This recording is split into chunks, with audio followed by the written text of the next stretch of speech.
Cordiales saludos a todos ustedes desde Canal 8, desde este canal de televisión tinerfeño para todo el archipiélago y también saludos desde el programa Directo al Objetivo. Hoy tenemos que saludar, que dar la bienvenida, que agradecerle su presencia a nuestro invitado, que es don Tomás Padrón Hernández, presidente del Cabildo Insular del Hierro. Don Tomás, bienvenido al canal y bienvenido al programa. Muchas gracias por invitarme a este programa. Bien, vamos a hacer un recorrido por su vida política general, aunque también tocaremos otros aspectos humanos y familiares, si usted nos lo permite. Y vamos a hablar de usted, vamos a hablar del Hierro, vamos a hablar de Canarias. Y bueno, tendríamos que empezar diciendo que usted nació en El Pinar, el 21 de octubre de 1945. En aquellos años finales de los 50, 60, ya, ¿usted soñaba con llegar a ser pues, el principal líder político, líder institucional de la isla del Hierro? En aquella adolescencia, en aquella juventud. Hombre, ¿O no lo soñaba? No, imposible, ¿no? En la década de los años 50 y principios de los 60, pues era difícil vaticinar a una persona como yo, pues de un pueblo importante en la isla del Hierro, como es El Pinar, pero que, vamos, no podíamos vislumbrar esa posibilidad. Efectivamente, en aquella época hay alguien que incide pues, con nosotros, con aquellos chicos del momento, creando una academia, aparte de dar la escuela tradicional, que es un maestro que llega al Pinar, que se llama Luis Martín Arbelo, procedente de aquí de La Laguna, y que este hombre pues, cambia un poco la vida cultural y social del pueblo y crea una academia.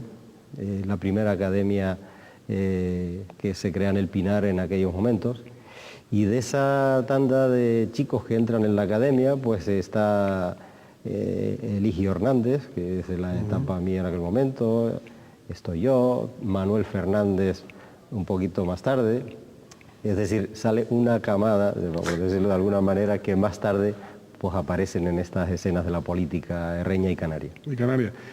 Academia privada, se supone, complementaria de los estudios del colegio público, claro. Sí, bueno, era la escuela normal y después él tenía una academia particular, pero que no cobraba, era pues abierta, y de ahí pues estudiamos el bachillerato, el bachillerato de aquel entonces, ¿no? Sí, sí. Que después se examinaban como alumnos libres en los institutos, claro. Claro, después venían al Hierro a examinarnos, una vez al año iban los catedráticos de La Laguna, que eso era un acontecimiento especial. Para la isla, supongo. Para la isla, y los chicos en las calles de Valverde recibíamos a los catedráticos que iban a examinarnos, o sea que arriba de que iban a examinarnos les recibíamos con banderitas, ¿no? Sí. Y bueno, pues se producía un hecho especial. Hay que tener en cuenta que en aquellos momentos pues a lo mejor iba un barco o dos a la semana. Estos catedráticos nos examinaban de primero, de segundo, de tercero, de lo que fuera, y bueno, hasta el sexto, que era cuando ya podíamos, los que tenían posibilidades, acceder a las universidades canarias, ¿no? Sí, así accedió usted a los estudios de Ingeniería Técnica Industrial, y muy joven, a los 25 años, es nombrado delegado insular de UNELCO, ¿no? Y emprende la electrificación de la séptima isla, ¿no? Hemos de interpretar que, por ejemplo, hasta los años 70, o 1970 concretamente, proliferaban las capuchinas, las velas, los carburos, los petromás en la isla, y que en muchos lugares pues, solo se escucharía la radio de pilas, ¿se supone o no? No, de pilas no habían en aquel momento. Cuando, o sea, mis padres, o sea, mi padre muere en el año 52 y mi madre se queda a cargo de la empresa eléctrica que tenía el pueblo del Pinar, y viuda conmigo y con otros hermanos, pues intentamos seguir adelante con aquel negocio que tenía, que producía la electricidad del pueblo. ¿Cómo la producían? Pues con un motor y un alternador del oscurecer hasta las 12 de la noche. También allí se molía el gofio, era un molino de gofio y también un taller de carpintería. Bueno, entonces por esa afición al tema de la mecánica, este maestro, don Luis, me incentiva a estudiar las entonces carreras profesionales, la FP de hoy. En aquel momento, pues, y me dice que en Las Palmas se puede estudiar maestría, oficialía. Eso me manda para Las Palmas ya a mediados de los años 50. Y ahí es donde inició el proceso de estudiar la ingeniería técnica. En medio del camino, en el año 60, pues mi madre se marcha a Venezuela y me lleva con ella. O sea, y estoy 3 años en Venezuela.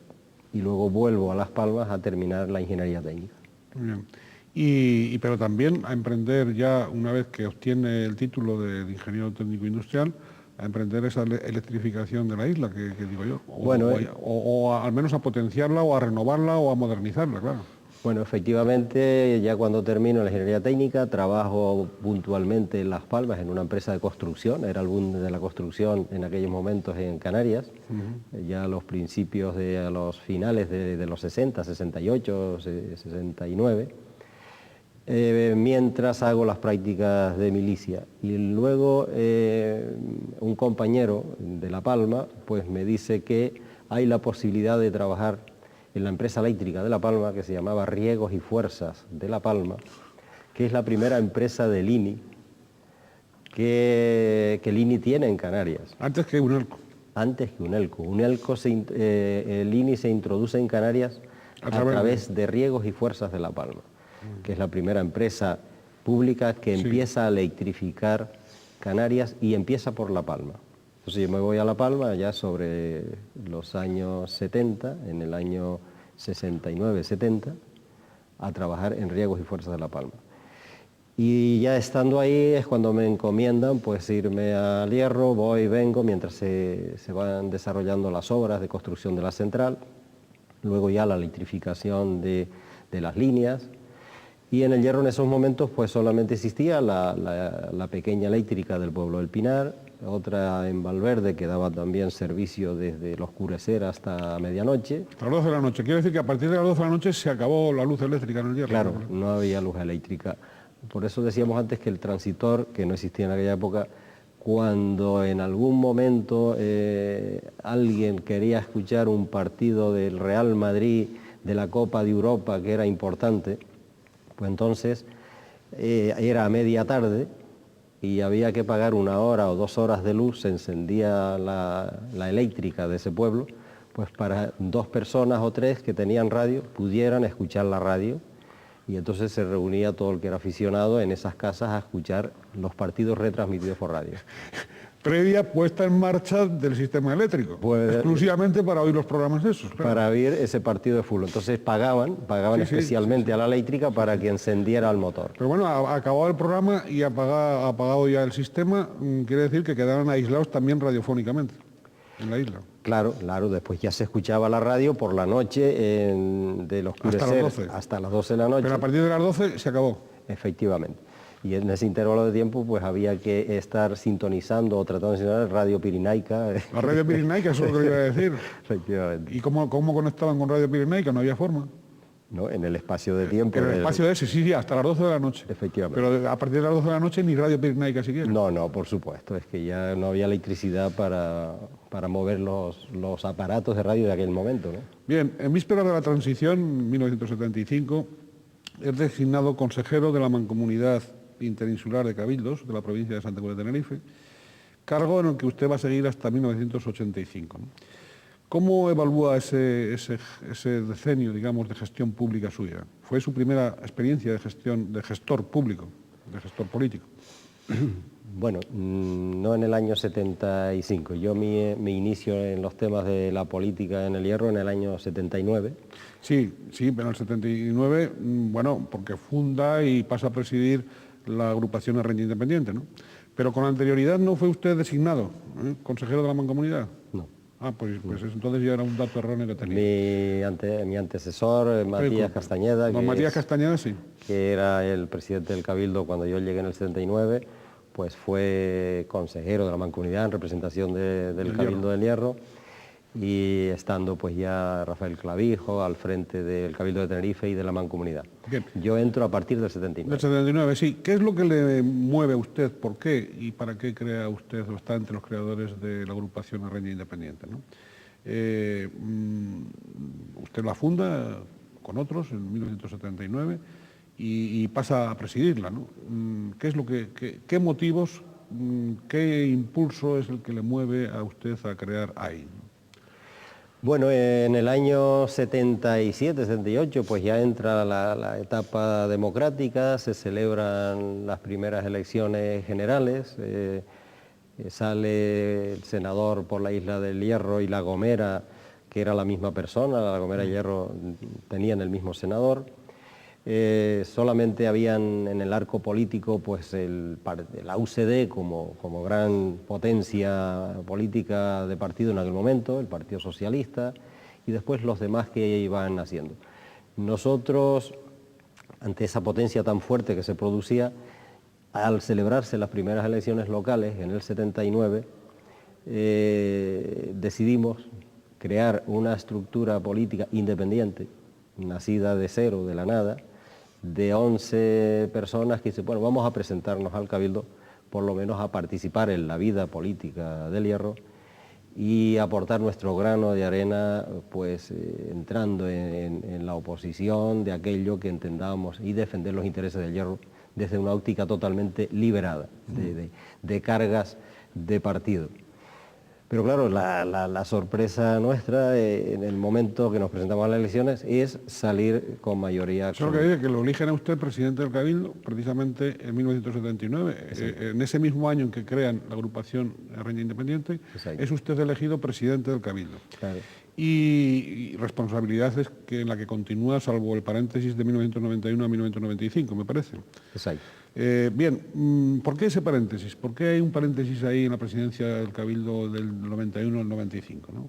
¿Fue por cansancio, por aburrimiento, por falta de estrategias electorales? ¿Qué es lo que pasó ahí, en ese paréntesis? Bueno, entro en el 79, efectivamente, volvemos a presentarnos a los 4 años siguientes y salimos otra vez por mayoría, pero en el 91, bueno, pues yo creo que hay que dar descanso a este tema, que entren otros compañeros, que tengan la posibilidad y de abrir un poco pues, el grupo político nuestro a otras personas. Y efectivamente pues estoy en la reserva desde el 91 hasta el 95. Que vuelve a salir de la reserva y vuelve a la actividad. ¿Y por qué vuelve a la actividad? Bueno, pues en la reserva india pues ya se había descansado. Se aburre uno también y los demás compañeros pues entienden que debo volver en el 95, ¿no? Oye, la agrupación hay esos 11 miembros que cofundan con usted la agrupación.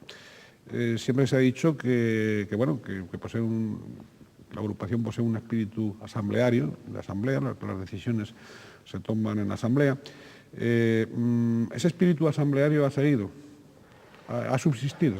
Quizás no con tanta intensidad como en aquellos momentos, pero sí ha seguido. Nuestras decisiones finales siempre terminan en una asamblea, en el cine de frontera o en la zona del Pinar, en fin, siempre nuestras decisiones finales son esas. Incluso para presentarnos a las elecciones en el año 79 no estábamos constituidos como grupo político, y tenemos que buscar 500 firmas en la Isla Hierro para poder presentar candidatura. Ya después, más tarde, registraríamos nuestro grupo en el registro de partidos. O sea que desde el arranque, pues nuestro contacto y nuestro apoyo directo desde la base, desde la gente, para podernos incluso presentar, es la base fundamental de nuestra andadura. Pero ahí la agrupación no tiene una ideología, digamos, política definida en derecha e izquierda, sino que más bien parece que es o nace con ese énfasis de defensa de la isla, de defensa de los intereses de la isla y un poco de ir al pragmatismo en la política, más que a la defensa de una ideología concreta, ¿no es eso? Sí, nosotros no nacimos sin ideología.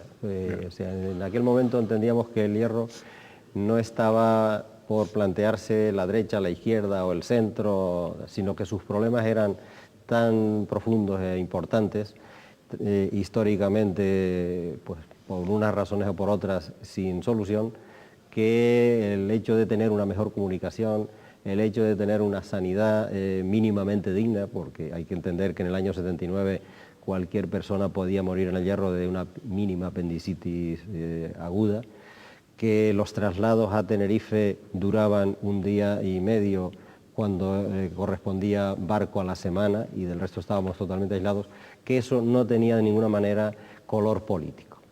Y en ese sentido, pues nuestro pragmatismo es estar en la política, tratar de buscar soluciones en la medida de nuestras posibilidades a los problemas del Hierro, que no nos condicionara ningún posicionamiento externo, ni de partido, ni de disciplinas, el cómo defender nuestros intereses, y efectivamente eso es lo que ya nos lanzamos en los foros políticos provinciales y regionales, pues que manifestando nuestro problema, transmitiéndolo, y en eso pues la verdad tengo que decir que los medios de comunicación siempre nos arroparon y gracias a ellos sacamos muchas cosas adelante. Sí, vaya, no es normal que los gestores públicos, que los políticos, que los gobernantes hagan reconocimiento a los medios de comunicación, más bien todo lo contrario, de manera que apuntemos este factor positivo, que don Tomás Padrón, que también es un político excepcional, pues nos computa o computa a los medios como excepción. Iremos con los problemas y con las soluciones del Hierro, pero antes vamos a seguir hablando de política, de esas relaciones de la agrupación Araña Independiente con las demás fuerzas políticas, sobre todo, primero con las agrupaciones independientes de Canarias y después con Coalición Canaria, pasando por el no embarque en la Federación Nacionalista. Pero vamos por partes. ¿Para ustedes eran más cómodas las agrupaciones independientes de Canarias, las A y C, que lo que ha sido después o a donde ha evolucionado a la actual Coalición Canaria? ¿Era mejor sistema, mejor estructura o no? Nosotros, que nacimos con esta organización independiente en el Hierro, la primera que nace en Canarias con esas características, en el año 77 había nacido Asamblea Majorera en Fuerteventura, pero Asamblea Majorera en Fuerteventura nace de la fusión de la izquierda de Fuerteventura en aquellos momentos, incluido pues el Partido Comunista y otras organizaciones. Nosotros en el Hierro nacemos en el 79 sin ninguna estructura previa. Hemos del cero, de la nada, el formar un grupo para presentarnos a unas elecciones, y de ahí sale la agrupación Araña Independiente. Antes que ATI incluso. Por eso que somos la primera y nacemos antes que ATI. Esta organización política insular independiente más tarde es de alguna manera copiada, sobre todo cuando la UCD se disgrega, desaparece, y la ATI, pues que tiene en esos momentos, la ATI se convierte en la aglutinación de aquellas personas que desaparecen de la Unión de Centro Democrático. Y entonces se crea la ATI con la misma estructura de la agrupación Araña Independiente en el Hierro, y nace la API, y nace AGI, y empieza a proliferar en el resto de las islas organizaciones políticas de ámbito insular. Y esas son las que en un momento determinado confluyen como las agrupaciones independientes de Canarias A y C, a la cual somos nosotros los últimos en integrarnos. Somos los primeros en nacer como organización política insular, pero los últimos en integrarnos en esa organización regional llamada AIC. ¿Pero por qué? ¿Porque eran desconfiados o qué? Porque efectivamente nosotros... No, perdone, no le digo que no tuvieran motivos para desconfianza. Estoy preguntando si es que eran desconfiados. Sí, efectivamente siempre huíamos de la centralización de las decisiones. Huíamos de que Tenerife, Gran Canaria, la hegemonía esa que siempre imperaba, donde antes de la etapa democrática, pues para venir a buscar algo a Tenerife, pues había que tener una buena relación personal con el gobernador de turno o con el presidente del Cabildo de Tenerife y de la Mancomunidad, el traer un garrafón de vino o una caja de quesadillas, pues que esto lo hacía mi antecesor don Matías y que le dio muy buenos resultados porque era un político muy hábil para moverse en esa línea. Siempre huíamos de esa imposición, o sea, y cuando uno discrepaba en aquellos momentos del mando centralizado, antes de llegar al Hierro, como se tardaba tiempo en llegar, ya estaba destituido. Por eso, en esta estructura política que montamos, huíamos de entrar en unión con otros. Claro. Entendíamos la isla como principal factor y que nadie nos condicionara en nuestros problemas, en plantear nuestros problemas. Y por eso somos los últimos en integrarnos. Pero yo le había preguntado también por la integración, digamos, tanto en AIC como después, cómo ha evolucionado a Coalición Canaria. Y yo decía que se sentían ustedes quizás más cómodos en las agrupaciones independientes de Canarias o no, que con Coalición Canaria. Bueno, estando ya, cuando nosotros nos integramos en las AIC, definitivamente, el camino que empieza a las AIC, que al principio nacen con la estructura federalizada que nosotros propugnamos desde el principio, empieza a desviarse y empieza a centralizar sus planteamientos, que era de lo que huíamos al principio. Y efectivamente, ante eso, nosotros nos marchamos de las AIC. Y decimos, esto no era lo que queríamos, este no es nuestro esquema de organización política, ni de organización administrativa de Canarias, no es eso lo que nosotros defendemos. Y nos marchamos de las AIC y estamos navegando solos de nuevo con la agrupación RN Independiente, en el Parlamento, en las instituciones públicas de Canarias, solos hasta la integración últimamente en Coalición Canaria, que es reciente, prácticamente. Muy reciente, ¿no? Muy reciente. Bien, ¿qué les decidió a no embarcarse en la Federación Nacionalista?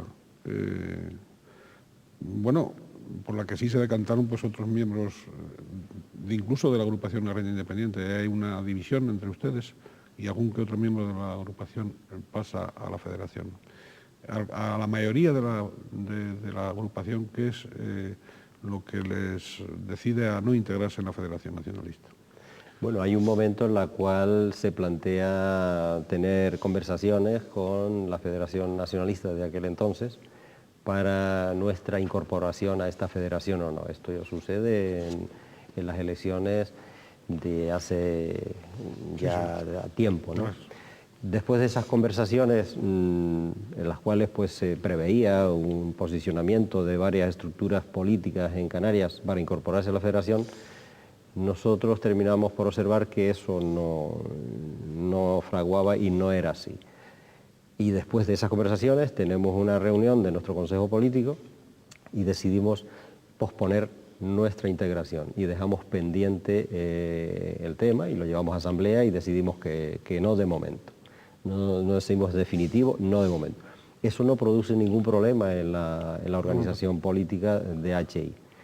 Es más tarde, y ahora ya muy reciente, cuando uno de los miembros que en aquel momento entró en la discusión se nos va de la agrupación RN Independiente, pasando ahora al Partido Nacionalista Canario y creando esta división interna, que después de esa división, bueno, pues se ha producido, no era de la envergadura que se suponía y hemos seguido adelante, ¿no? ¿Le dolió de todas maneras inicialmente ese disenso? Y por lo que veo ya que ha resultado en agua pasada, más o menos, ¿no?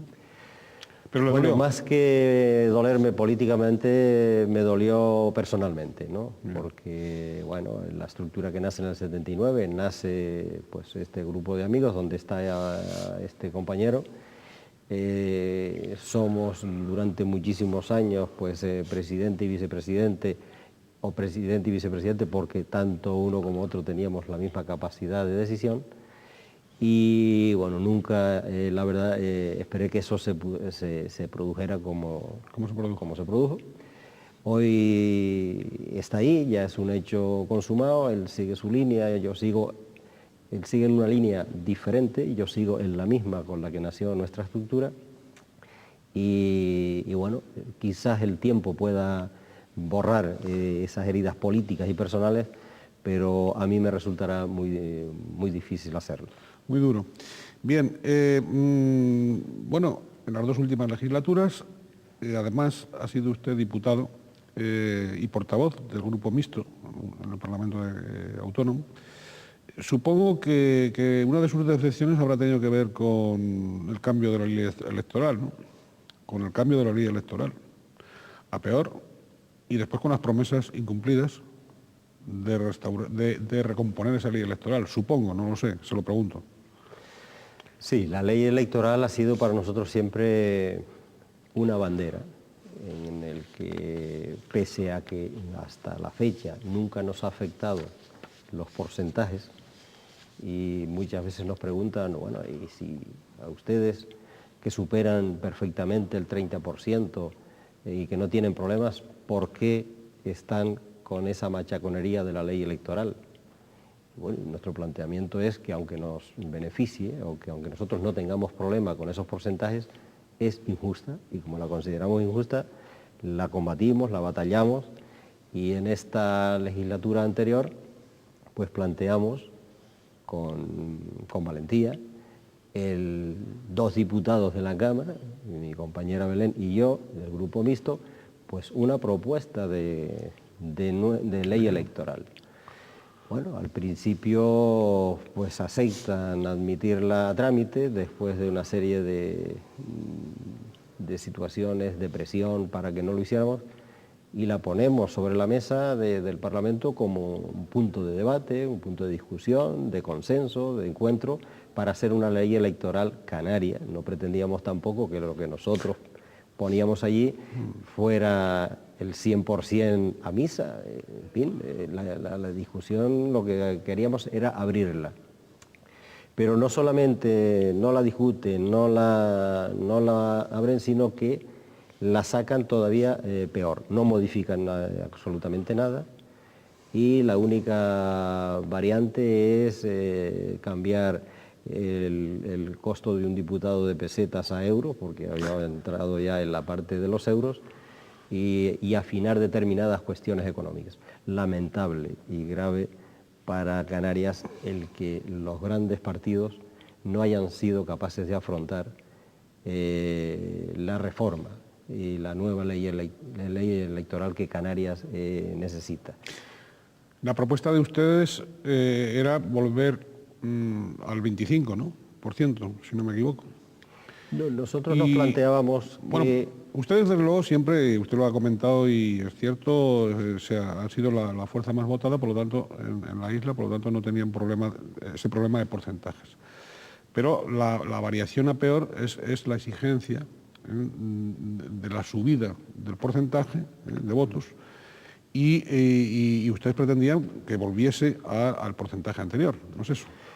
Bueno, más o menos. La ley electoral inicial, que tampoco era ley electoral, porque realmente el estatuto contemplaba una fórmula del 20% de circunscripción insular y un 3% regional. regional. Y decía que hasta tanto se desarrolle una ley electoral en el Parlamento de Canarias, cosa que nunca se atrevió a hacer nadie, salvo cuando llegamos nosotros en la legislatura pasada. Nosotros en nuestra propuesta no entramos ni por el 3 ni por el 20, sino decimos una sola barrera insular, el 15%, pero como punto de debate. La barrera regional la eliminamos. Sin embargo, la ley que había modificado el Parlamento español había pasado del 20 al 30 y del 3 al 6, con lo cual agravó más la situación. ¿Por qué nos quejamos nosotros sobre todo con el 6? Es decir, el Estatuto de Autonomía dice que la circunscripción es la isla y que las elecciones se celebran en cada una de las islas. Nada tiene que ver el conjunto regional para el proceso electoral canario. Sin embargo, el invento del 3 primero y del 6 después es algo que les viene bien y utilizan los partidos grandes para, con votos de Gran Canaria, tener diputado en Lanzarote sin que en Lanzarote hayan sido la fuerza mayoritaria. O sea, es una estrategia que les viene bien, y lo que digo es que todos en cada isla salgamos en igualdad de condiciones. ¿Con qué barrera? Con la que ustedes decidan. Si es el 60, pues salimos con el 60, pero que salgamos todos con el mismo listón. Claro. No poner una barrera de un 30 a los que tienen un partido de ámbito insular y de paso ponerle otra barrera del 6 que nada tiene que ver con las elecciones en esa isla. Y esa es nuestra disputa y nuestro rechazo a la actual ley electoral. Y que tampoco han convencido a la propia coalición canaria.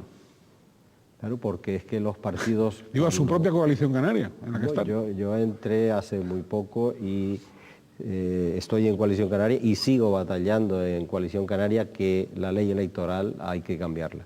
Ahora con otros componentes, yo siempre me he movido mejor y entiendo mejor la idea de un partido de isla, sin estos encorsetamientos que produce y asfixia los sistemas estos tradicionales, el de arriba para abajo, pero bueno, nuestra organización en un momento determinado creyó oportuno integrarse en Coalición Canaria y yo la asumo y la respeto y ahí estoy.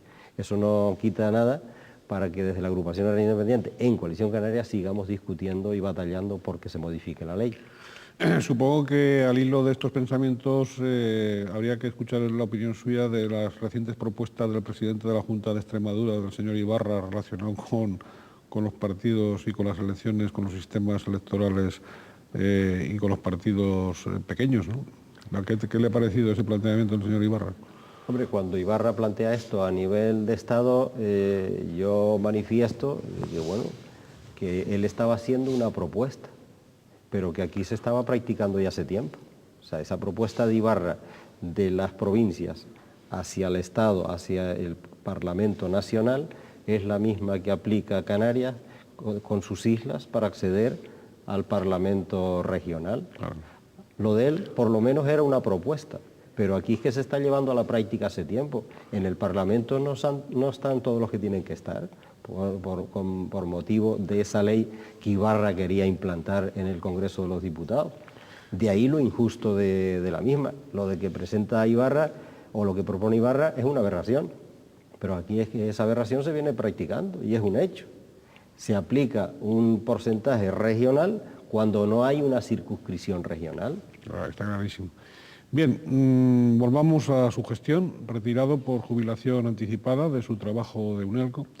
La dedicación al frente del gobierno de la isla del Meridiano es plena. Por cierto, ¿usted deja algún alivio para su señora y para sus dos hijos en su actividad o no? O digamos que la familia a veces tiene que pagar también cuota de entrega. Sí, bueno, la familia, aunque aparezca de la calle o se tenga una opinión diferente de que el político poco menos que está todo el día por ahí del tingo al tango, pues tiene una cuota que paga también a nivel familiar cuando uno se dedica a la actividad política. La actividad política lleva todo el tiempo que se le quiera dar, las 48 horas del día, no las 24, las 48 horas del día. Pero bueno, eso la familia lo asume, uno también lo asume, y sobre todo en un sitio pequeño como el Hierro, que es tan o más complicado que lo que puede ser la actividad en el sentido del presidente del Cabildo de Tenerife. Para acceder al presidente del Cabildo de Tenerife, pues hay 40 filtros o 40 situaciones antes para poder tener una entrevista y manifestarle cualquier problema de un ciudadano de Tenerife. En el Hierro eso es diferente y no se puede poner filtros ni cortapisas para que accedan al alcalde o al presidente del Cabildo. Incluso desde que pones los pies en la calle, pues también estás ejerciendo la actividad, porque nadie diferencia si estás en la calle como político o como persona. vas a la lucha canaria, vas al fútbol, vas a cualquier actividad de ocio y el ciudadano te está planteando el problema aprovechando que te ve. Eso en otros sitios no sucede. Por lo tanto, la dedicación en un sitio pequeño como el Hierro creo todavía que es mayor que la que se puede producir en un sitio grande. Sí, otras dedicaciones. ¿Alguna vez le ha dado a usted por calcular el número de horas de su vida, por ejemplo, que ha pasado, que pasa en los aviones y en los barcos, a cuenta de la doble insularidad? Yo creo que tengo más horas que Manolo Ramos, ¿no? El comandante de Vinto, que es muy apreciado por todos, ¿no? Sí. La verdad que no me he dedicado a calcularlas, pero efectivamente por tema de prácticas podía tener el título de piloto. En teoría no sé de qué va, pero en la práctica sí tengo horas suficientes. Bien. Bueno, su protagonismo es patente en la consecución de las grandes infraestructuras serreñas, ¿no? Sin embargo, se le critica, yo supongo que en el Hierro menos, pero desde fuera del Hierro se le critica que haya traficado con sus votos pues, para construir pues, la carretera y el túnel de los Roquillos, entre Valverde y Frontera, una obra costosísima, innecesaria, se dice, por parte de algunos censores. ¿Realmente usted ha practicado ese gangocheo de votos o no para obtener infraestructuras? Hombre, O debe recurrir, esa es otra cuestión, a esa práctica para que el Hierro consiga lo que merece y tiene derecho a conseguir. Para que el Hierro tuviera energía eléctrica en todas sus viviendas, para que el Hierro tuviera agua corriente que no tenía en sus viviendas, para que el Hierro tuviera una sanidad mínimamente digna que la presión de isla ocasiona, para que el Hierro tuviera unas comunicaciones más o menos adaptadas a su realidad. Si para eso hay que traficar con los votos, pues por supuesto que sí, y de hecho pues hay que hacerlo y hay que ejercer presión porque uno tiene que defender los intereses de su tierra, ¿no? Y para sacar adelante una obra de la envergadura del túnel de Frontera Valverde de 5.000 millones de pesetas, cosa que cualquier político de las islas grandes o incluso de Madrid lo veían como algo disparatado. O sea, la relación siempre es número de coches, número de habitantes, esa es siempre el peso que tenemos encima las islas menores. Y las ratios, las famosas ratios. Sí, el ratio siempre está en el concepto poblacional, cosa por la cual hemos luchado de que el ratio poblacional es una medida que está ahí, pero que no puede ser exclusivamente el único. Y eso nos pasó cuando el Fondo de Solidaridad, cuando el Fondo Transitorio, cuando se repartían los dineros del REF solo por población y que el Hierro, eso le obligó al Hierro y a La Gomera y a las islas menores a despoblarse, y al despoblarse tenían menos gente y al tener menos gente, menos dinero. Era un círculo de pobreza que nos obligó pues, a venirnos para Taco, para San Matías, para Venezuela, para Ginamar, a crear problemas precisamente en las mayores. No había una política en la cual se tratara de equilibrar, de decir que el Hierro tenía sus necesidades y había que atenderlas ahí. Por lo tanto, con ese punto de vista que tienen algunos de que el ratio y la población es el único instrumento para el reparto económico, sí hay que ejercer el poder y el derecho de los votos para sacarle provecho del mismo. Eso yo creo que lo hacen todos, absolutamente todos, los políticos. Lo que pasa es que a unos se les ve más que a otros. Cuando están en las grandes estructuras lo hacen de otra manera. Bien, inexorablemente le hemos visto a usted preocupado durante años, pues por ejemplo, por el puerto de la Estaca, por el aeropuerto. Díganos cómo están ahora las dos, tanto el puerto de la Estaca como el aeropuerto, qué perspectivas hay, qué modificaciones o qué perfeccionamientos todavía requieren tanto uno como otro. Bueno, el Hierro no tiene comunicaciones aéreas hasta mediados de los 70, la cual el aeropuerto pues significa un avance importante para la vida. Eso tuvo usted mucho que ver. No, en el, Sí. en el aeropuerto, Pero bueno, después, posteriormente sí. Después el aeropuerto nace y yo todavía no estoy dedicado a la política. ENEA interviene en aquellos momentos muy profundamente, el presidente del Cabildo, Matías Castañeda, el alcalde de Valverde en aquel momento, Cándido Magdaleno, que son figuras importantes en el logro del aeropuerto, y lógicamente pues el gobernador de turno de Tenerife, toda esta gente presiona, pone a disposición los terrenos para que se construya un aeropuerto en la isla de Hierro. Ya más tarde vienen las mejoras, vienen las ampliaciones, y hoy el aeropuerto del Hierro, la verdad es que ha dado pasos importantes en modernización, en tener unas instalaciones adecuadas, y AENA pues ha hecho infraestructuras importantes en la mejora de las comunicaciones, o sea, del aeropuerto como infraestructura, y las compañías aéreas que han trabajado con el Hierro pues también se han ido acomodando en la medida que pueden a las exigencias nuestras. Nunca en su totalidad, porque la comunicación siempre es escasa para un territorio insular, pero bueno, también tenemos que ser conscientes de que lo que tenemos de realidad es esa y lo aceptamos, pero siempre exigiendo un poco más. En cuanto al puerto, el Hierro sufre penalidades importantes con el puerto, es su punto de estrangulamiento histórico. Cuando no había aeropuerto, pues el Hierro estaba incomunicado en algunos momentos hasta 15 días, sin avión, que no había aeropuerto, pero sin comunicarse por mar durante 15 días seguidos, sin poder ni entrar ni salir a la isla. ¿Y eso dura hasta qué año? Porque claro, más o menos. Bueno, eso dura hasta los años 79, 81, en la cual entra ya... Estamos hablando hasta prácticamente hasta ayer, sí, es decir, 20 años, hasta hace 20 años, 15 días aislados completamente. 15 días, una semana, sí. El barco llegaba, no podía hacer operación de atraque, se marchaba otra vez para Tenerife, y como no venía todos los días, pues hasta dentro de 3 días no volvía, a lo mejor se encontraba con el mismo mal tiempo y daba media vuelta. Empieza ya la etapa del ferry, a través de un ferry viejo, pero que nos sirvió mucho, el Isla de Menorca, que es el primer ferry que empieza a prestar servicios con el Hierro, y empieza ya a moverse.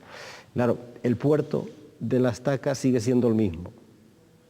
Se le monta una rampa, y en los tiempos siguen siendo los mismos, pero mejoran las máquinas, mejoran los barcos tienen más capacidad de maniobra, tienen 2 hélices de popa, tienen hélices laterales, y entonces con las mismas circunstancias climatológicas, las operaciones ya no se producen con tanto problema como antes. Y eso efectivamente, hoy un barco como el que está yendo el Isla de La Gomera, pues prácticamente casi no se vuelve nunca.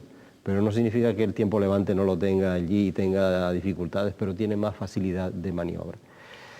Aparte de eso, en estos momentos, por fin, el puerto de la Estaca comienza su ampliación, las obras están muy avanzadas, se va a tener un puerto por primera vez en la historia digno. ¿Para cuándo más o menos? Esperamos, todos estamos convencidos que en la bajada del próximo año, que es el 2005, podrá inaugurarse el nuevo puerto de la Estaca, porque se puede considerar que va a ser un nuevo puerto. Por cierto, antes hemos hablado del aeropuerto, de las comunicaciones aéreas. ¿Ya los rifirrafes últimos con Binter acabaron? ¿No? ¿Ha superado eso o todavía no? Bueno, con Binter, que es la empresa que a nosotros nos sirve con sus aviones, pues hay momentos en los cuales hacen sus programaciones, hacen sus enlaces, y no se tienen en cuenta determinadas cuestiones que para ellos pueden ser pequeñas o mínimas, y para nosotros es un mundo grande. El variarnos 1 hora en el horario antes o después, como no tenemos 15 o 20 aviones al día, sino que tenemos 3 o 4, pues ese ajuste hay que hacerlo de una manera muy medida para que se adapte a las necesidades de los guerreños. Se producen estos rifirrafes como es normal, y hasta ahora pues hemos tenido la oportunidad de que nos entiendan, o sea que cuando nos sentamos con Binter y discutimos con Binter, de esa discusión siempre sale un posicionamiento favorable a nuestras tesis, y bueno, el rifirrafe se ha acabado, con Binter nos hemos arreglado y de momento pues presta el servicio que pretendemos. Bien, vamos a ver otros asuntos de actualidad y que pueden tener incidencia en el hierro. ¿Cuál es su opinión sobre el flujo de los menores inmigrantes, de los menores y de la asignación de menores inmigrantes a las islas, etcétera, ¿no? Bien, este es un fenómeno que está ahí, que es un fenómeno general de Canarias, de España, de Europa, y que a nosotros pues nos corresponde la cuota de responsabilidad en participar en ese problema. Nosotros en estos momentos tenemos 4 niños bajo la custodia del Cabildo Insular del Hierro, dentro del reparto que se hizo en su momento. Al principio no nos tocaba ninguno porque en realidad no tenemos un centro concreto para menores. Se ha habilitado un espacio dentro de la residencia de estudiantes de Valverde y allí los tenemos bajo el control pues, de unas personas que se dedican a ellos durante el día. Y esa cuota la asumimos porque entendemos que es necesario afrontar el problema entre todos mientras se buscan las soluciones que se tengan que buscar. Para mí la solución a corto y medio plazo pues no es sencilla ni fácil, pero a largo plazo o nos entendemos con los países cercanos y trabajamos con esos países generando riqueza o buscando negocio allí para que esta gente tenga trabajo y no tengan que salir, o no los para nadie, ni la Guardia Civil combinada con la marroquí, ni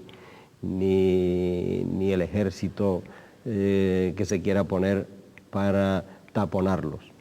Nosotros nos marchamos a Venezuela en la década de los 40 y de los 50, en unas pateras un poquito mayores, en vez de remos a vela o a un motor de estos bastante usado, tardando a veces un mes o mes y medio, sin saber si llegábamos a Brasil o a Venezuela, sino rumbo al oeste, y al final al oeste, como dice un libro editado, al oeste la libertad.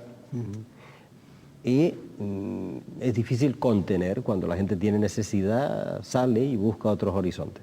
África está sufriendo las penalidades de la pobreza y de las guerras y buscan salida.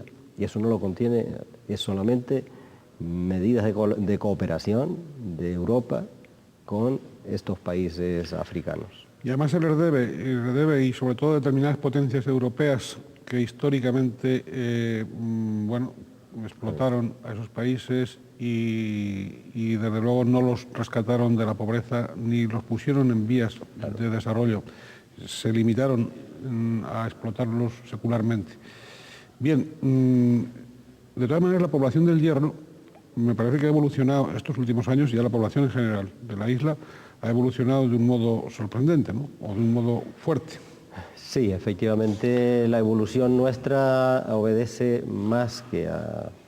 Sí, por supuesto, al margen del tema que acabamos de comentar, ¿no? El tema africano, pues obedece más a propios reños de las Islas Mayores, que cuando tienen la oportunidad y tienen trabajo o garantías de estar con estabilidad en el Hierro, se han ido al Hierro y han ido pues matrimonios jóvenes y animados a hacer su vida en el Hierro, huyen ya de la gran urbe, de la presión de la capitalidad, y ha incidido mucho pues nuestra gente de Venezuela, que también retorna, que ha retornado, gente joven, gente mediana, gente mayor, ha habido de todo, y esos también arrastran después pues a familiares que tienen en Venezuela, y eso ha incidido bastante en el incremento poblacional de estos últimos años. ¿Qué población tiene en este momento la isla del Meridiano?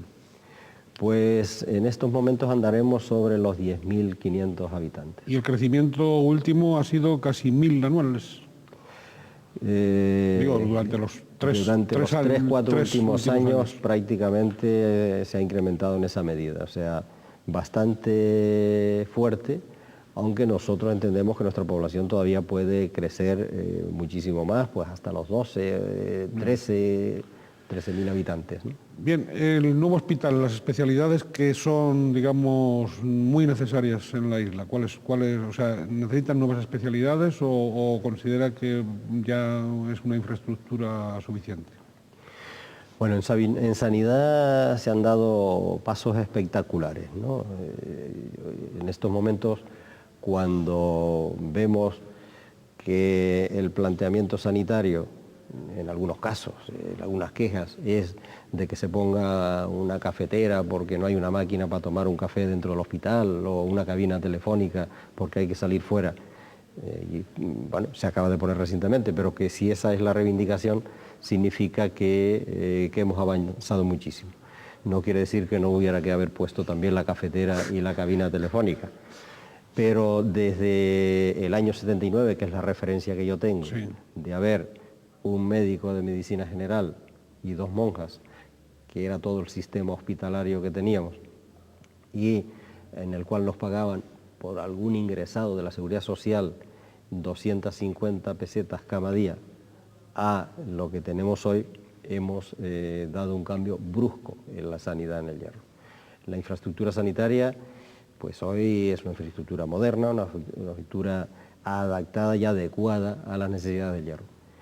A eso hay que complementarla ahora con el factor humano, con mayores especialidades, con una mayor atención por parte del hospital matriz, la Candelaria, hacia ese hospital, digamos, periférico como es el del Hierro.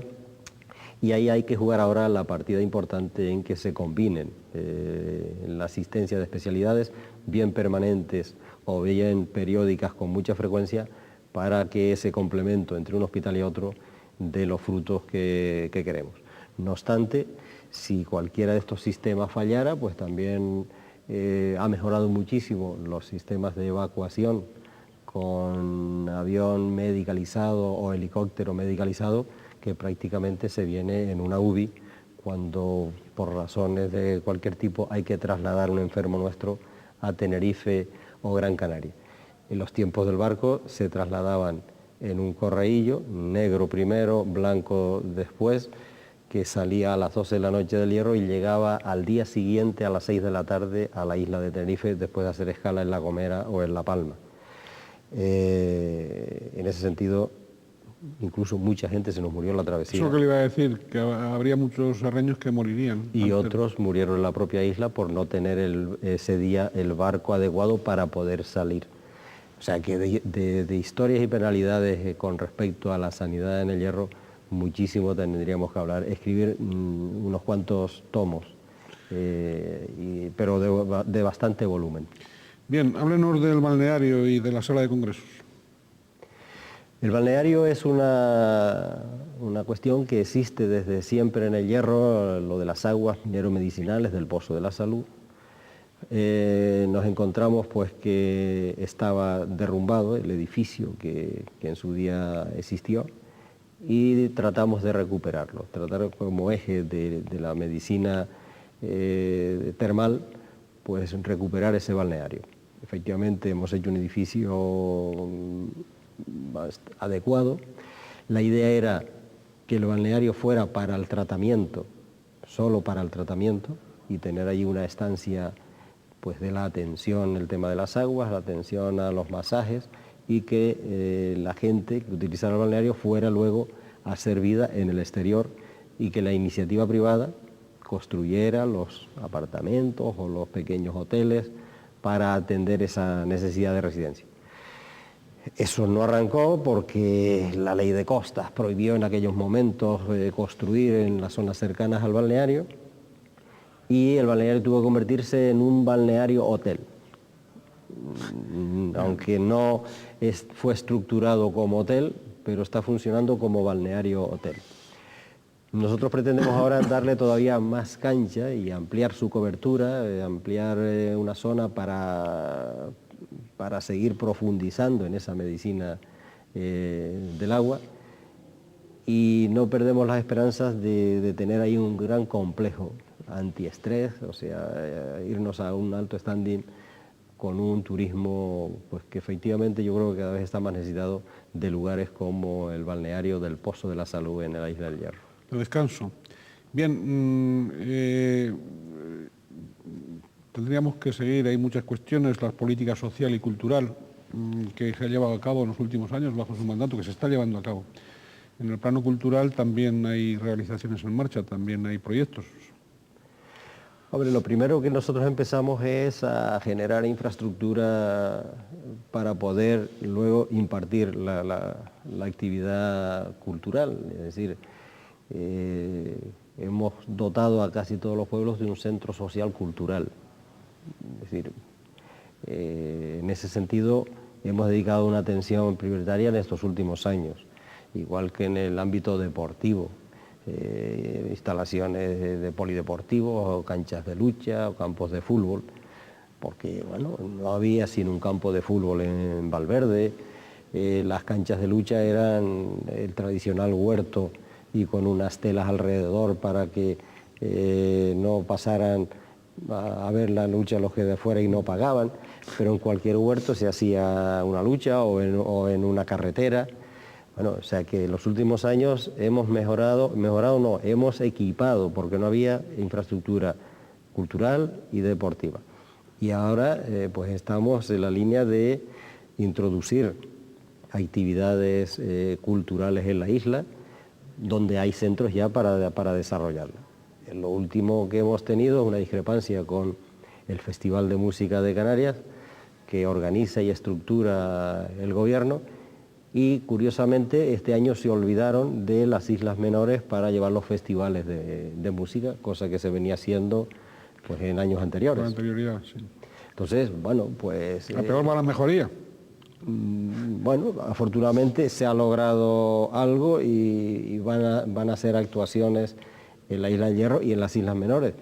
Pero bueno, se olvidan a veces de que Canarias somos 7, ¿no? Claro. Aquí no es Teruel, pero el Hierro existe también, ¿no? Claro. Entonces hay que estar siempre con el mazo, porque alguien en la centralidad se olvida de la periferia, ¿no? Se olvida de la periferia. Bien, ¿usted querría destacar alguna realización en marcha o en cartera ante la bajada de la Virgen desde 2005? Del año que viene? Ya citó antes el puerto de la Estaca como símbolo. Hay otras realizaciones que antes de la bajada o en las fechas inmediatas a la bajada o en las posteriores van a ser realidad en la isla. Bueno, la bajada es un punto de referencia del herreño, sí, de cada 4 años es su tiempo, es su medida, ¿no? Entonces, como gran realización importante para el desarrollo futuro del Hierro, el puerto ha sido fundamental.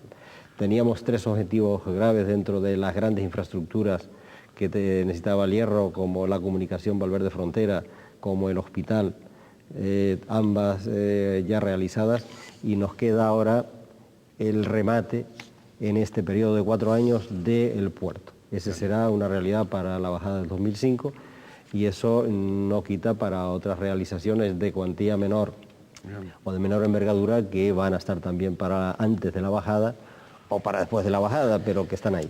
Sí, en el plano educativo y cultural también parece que hay en cartera alguna actividad relacionada con la universidad, actividades universitarias. Bien, yo creo que las universidades canarias, en este caso hablo de La Laguna, se han olvidado de tener mayor contacto y mayor participación en la vida de las islas pequeñas, ¿no? En los últimos años se han empezado a hacer algunas acciones con las universidades de verano, pero en convenios de colaboración, de investigación, de asuntos diarios de la actividad de una isla, yo creo que tienen que, al margen de esas universidades de verano, profundizar más y tienen que mojarse más, y no solamente que la universidad sea para que el chico del Hierro pues venga a estudiar a La Laguna y aquí pues haga su vida y vuelva para allá. Tienen gente muy preparada y muy cualificada pues para hacer convenios sobre temas de ganadería, sobre temas de sostenibilidad, sobre temas de turismo. Nos tienen que trasladar y investigar con nosotros pues muchísimas cosas que van en beneficio de la propia universidad y de los canarios en general, ¿no? Muy bien, don Tomás, se nos ha ido el tiempo, hay cantidad de asuntos que tenemos que dejar fuera, pero sí queremos agradecer, bueno, antes de nada y antes de hacer cualquier despedida, usted que es un fino político, de fino olfato político y además estamos emitiendo en vísperas de las elecciones, ¿qué resultado electoral prevé? Pues Diagnostica y prevé. como el partido Tenerife-Las Palmas, ¿no? O sea, nosotros nos gustaría que hubiera un empate y que en este caso Coalición Canaria marcara el gol de oro. Muy bien. ¿Usted desea agregar alguna otra consideración, algún otro pensamiento a esta conversación agradable, por otra parte, que hemos tenido y en la cual pues hemos tratado de dar alguna pincelada, no solo de su actividad y de su dedicación, sino también de esa transformación de la isla del Meridiano, de esa transformación que realmente, pues digamos, en los últimos 20, 30 años ha experimentado. Pese a que aún, en muchos aspectos, continúe aislada y haya que atender. ¿Usted quiere agregar algún otro pensamiento? Hombre, nosotros nos gustaría que desde una isla como la nuestra, la pequeña de 278 kilómetros cuadrados y con la menos poblada, pues se nos entendiera a veces los planteamientos que hacemos, que no son de exigir ni de mendigar, sino de que se nos corresponda y que se equilibren las situaciones de desarrollo en las islas. O sea, que lo pequeño no tenga por qué ser necesariamente olvidado porque no tenga importancia por su pequeñez, sino que en Canarias, al fin y al cabo, pues hay dos islas grandes que efectivamente están ahí y hay que reconocer que es donde está centrado el poder político, el económico y el social, pero que islas como la nuestra pues también participan en esta comunidad, que forman parte de esta comunidad y que quieren integrarse en esta comunidad en la misma igualdad de condiciones en todos los sentidos que lo pueda tener un Gran Canario, o un Chicharrero o un Palmero. Y digo Palmero porque La Palma pues es la isla de tercer, la intermedia entre la pequeña. Nosotros no queremos ser islas colaterales que estemos siempre a la cola y al lado. Queremos ser islas de la comunidad igual que las demás.